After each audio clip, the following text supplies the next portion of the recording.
Have you ever scared yourself? Not a jump scare, not a nightmare. Something quieter and far more unsettling than that.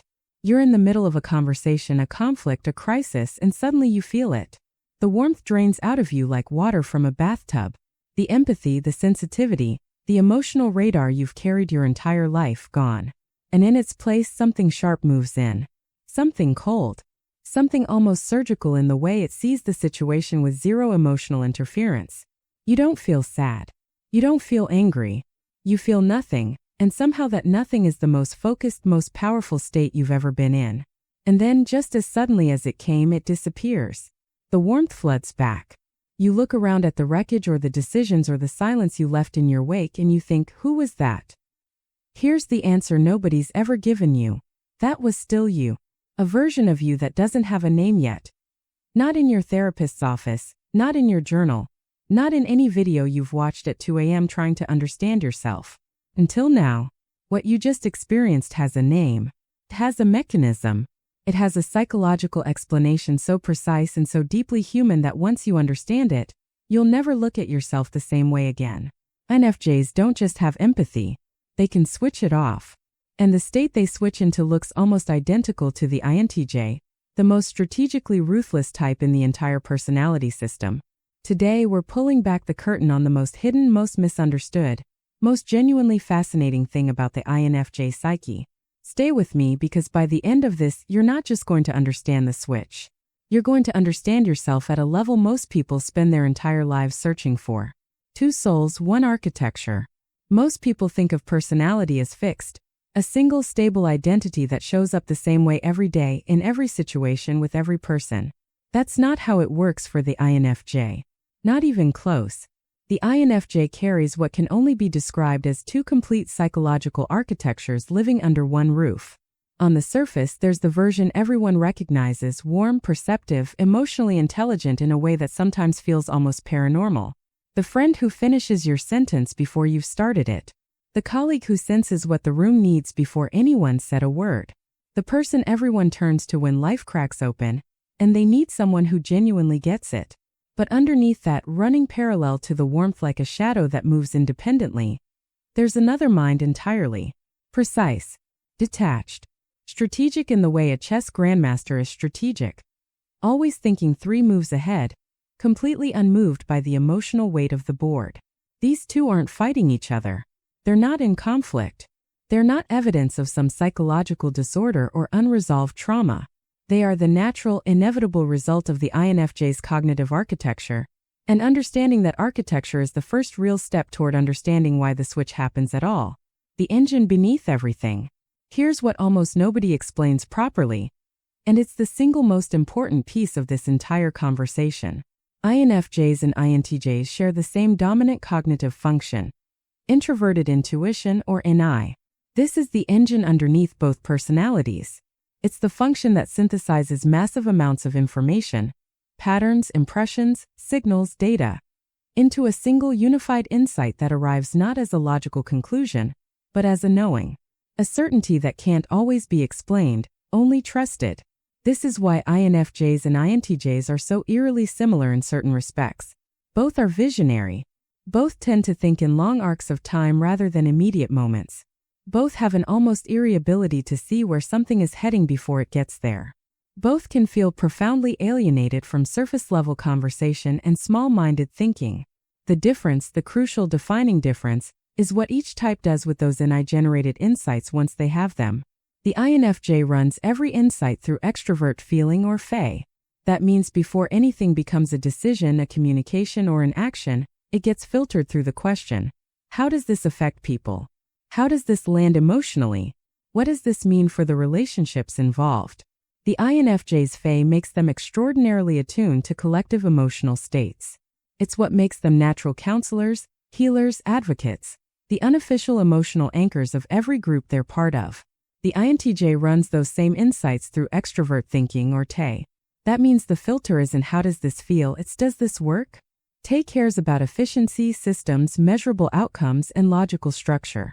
It will sacrifice comfort for effectiveness without a second thought. It doesn't ask, how does everyone feel about this? It asks, what is the most direct path to the right result? When an INFJ shifts into INTJ mode, they haven't changed their engine. They've switched their filter. The NI is still running. The insights are still coming from the same deep visionary place. But suddenly they're being processed through Te instead of Fe, and the result is a personality that looks, sounds, and operates like an entirely different person. Same engine, different steering wheel. That's the whole mechanism. What lights the fuse? The switch doesn't happen randomly. It's not a mood.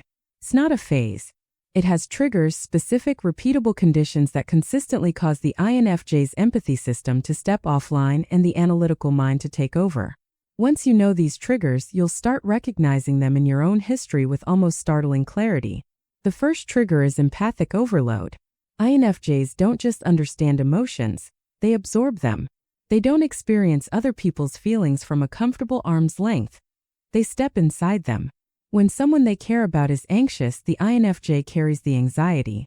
When someone's grieving, the INFJ doesn't just offer condolences. They sit with the weight of that grief in their own chest. It's one of their most beautiful traits. It's also one of their most dangerous ones, because sponges have a limit. And when a sponge hits full saturation, it doesn't absorb anymore. It just sits there, dripping, completely incapable of taking in anything new. That's the moment Fe gives out. The INFJ has been absorbing the emotional weather of every room they've walked into for so long, without genuine replenishment, that the system simply cannot process anymore. And when Fe goes offline, the personality doesn't collapse. It reroutes. The intuitive depth stays intact. The intelligence stays. The pattern recognition stays. But instead of expressing through warmth and human connection, those gifts begin expressing through cool analysis, internal logic, and decisive strategy. The emotional warmth gets replaced by something that looks almost surgical. The second trigger is high-consequence decision-making. When the stakes are genuinely serious, a major life pivot, a relationship-ending conversation, a professional decision with real and lasting consequences, emotion can't be the primary navigator. The INFJ psyche knows this, and so it temporarily sidelines Fe and brings in Te to handle the weight of the moment. This isn't suppression. This is the psyche deploying the right tool for the right job. The third trigger, and the most dramatic, is betrayal. Not ordinary disappointment. Not run-of-the-mill hurt feelings. Real betrayal. The kind that happens when someone the INFJ trusted completely does something that violates the entire architecture of the relationship. In those moments, the INFJ doesn't break down, at least not immediately. What happens first is a shift so complete, so surgical, that the people who witness it often describe it as one of the most quietly terrifying things they've ever seen. The warmth doesn't dissolve gradually. It cuts off, clean, like a switch on a circuit board. The door slam decoded. You've heard of it. Maybe you've experienced it as the giver or the receiver. The INFJ door slam. No warning. No confrontation. No tearful goodbye or explosive argument. Just silence. Permanent. Unbudging. Wall of granite silence. A relationship that was warm and close and real, and then one day the door closes, and it doesn't open again. People on the receiving end are almost always blindsided. How did we go from that to nothing? They ask. They seemed fine. There was no fight. I don't even know what happened. Here's what happened. The INFJ's Fe, their need for harmony, their tendency to keep the peace, their compulsion to make relationships work, finally ran out of road. They'd been absorbing, tolerating, forgiving, and hoping for so long that the last thread gave way. And in the absence of Fe, the INTJ combination took over. An INTJ doesn't deliberate. It doesn't wonder. It doesn't hope things will improve. It looks at the accumulated pattern of evidence, draws a logical conclusion, and acts. The conclusion: this relationship has caused consistent harm. The cost outweighs any conceivable benefit. Exit. No emotion. No ceremony. Just a final, quiet decision that becomes irreversible almost immediately, because once the INFJ's intuition has reached that conclusion with the backing of internal logic, reversing it would feel not just difficult but wrong. Like trying to unlearn something you now know to be absolutely true. The door slam is not cruelty. It's the most INTJ thing an INFJ will ever do. A perfectly logical response to a situation that finally had all the data it needed to reach a verdict. The shadow self has your answers. Carl Jung spent his entire career trying to explain something that most people spend their entire lives running from: the parts of themselves they don't recognize as themselves. He called it the shadow, not the villain, not the darkness, not the enemy. Simply the unclaimed half. The functions and capacities that haven't been brought into conscious relationship with the rest of the personality. Not because they're wrong or broken, but because they haven't been needed or integrated or understood yet. For the INFJ, the shadow contains Te, the extrovert thinking function that shows up instinctively in moments of stress or crisis but never gets developed the way Fe does, because Fe is what comes naturally. Te for the INFJ tends to emerge in its raw, unrefined state when triggered by extreme circumstance. And raw Te is not pretty. It's blunt. It's cold. It cuts through relational nuance with the precision of someone who doesn't realize what they're cutting.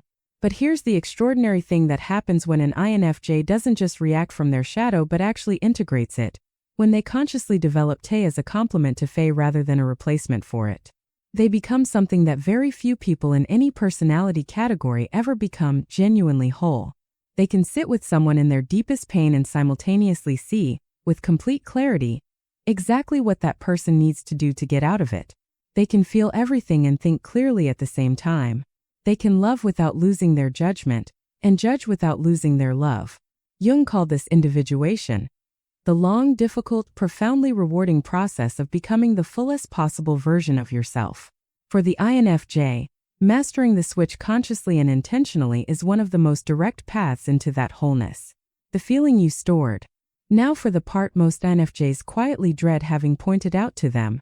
When you go into INTJ mode, especially the version triggered by exhaustion, your feelings don't vanish. INFJs don't have the psychological mechanism to simply stop feeling things. That's not in the architecture. What happens instead is something far more complicated and ultimately far more costly. The feelings get stored, shelved, boxed, time-stamped and filed away somewhere your logical mind isn't currently looking. And while you're in INTJ mode, you can almost forget they're there. You're productive. You're decisive.